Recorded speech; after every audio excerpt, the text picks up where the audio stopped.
என்னங்க இது இப்படி மேஜிக் பண்ணுது? வெறும் 130 ரூபாய்க்கு இதை வாங்கினேங்க. என்னோட வீட்டுல இருக்க சில்வர் பாத்திரம் இதெல்லாம் வந்து ரொம்ப பிளாக் ஆயிடுச்சுங்கிறனால வாங்கியிருந்தேன். பாத்திரத்தை வந்து விபூதி வச்சு விளக்குறது வழக்கம், பட் அந்த அளவுக்கு கிளீன் ஆகாது. சோ இதை வாங்கியிருந்தேன். என்ன மேஜிக் வாட்டர்னே தெரியலங்க, லைட்டா இப்படி விட்டா மட்டும். இதுக்கு ஒரு சிம்பிளான கெமிக்கல் ரியாக்ஷன் தான் காரணம். ஓகேங்களா, ஃபர்ஸ்ட் சில்வர் கப் ஏன் கருப்பாகும் கொஞ்ச நாள் தான், நம்ம சுத்தி இருக்க அட்மாஸ்பியர்ல வந்து லைட்டா சல்ஃபர் இருக்கும், ரொம்ப கம்மியா.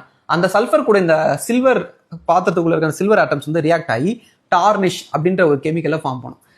சில்வர்ன்றது வந்து பளபளன்னு இருக்கிற ஒரு பொருள். ஓகேங்களா, கண்ணுக்கு பளபளன்னு தெரியும். ஆனா டார்னிஷா மாறுச்சுன்னா அது பார்க்க கருப்பா தெரியும். இப்போ இந்த டார்னிஷ்ல இருக்க அந்த சல்ஃபரை திரும்பி எடுத்துட்டு வச்சுக்கோங்களேன், அது திரும்பி அந்த பாத்திரம் பளபளன்னு மாறிடும். ஏன்னா சில்வர் ஸ்டேட்டுக்கு போயிடும். அந்த சில்வர் ஸ்டேட்டுக்கு போயிடுச்சுன்னா திரும்பி நல்லா ஷைனிங்கா மாறிடும்.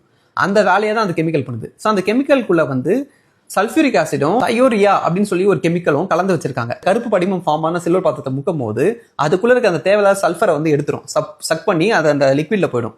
சில்வர் ஆட்டம்ஸ் வந்து அந்த பாத்திரத்திலே இருக்கும். ஓகேங்களா, ஸோ அதனால வந்து திரும்பி அந்த பாத்திரம் முக்கி எடுக்கும் போதே அந்த சில்வர் பாத்திரம் சம பளபளன்னு இருக்கு. ஸோ இது போல நம்ம நடைமுறையில இருக்க விஷயங்கள் இருக்க சயின்ஸ் தெரிஞ்சுக்க நம்ம ஏஎன்எஸ் சேனல் மறக்காம ஃபாலோ பண்ணுங்க.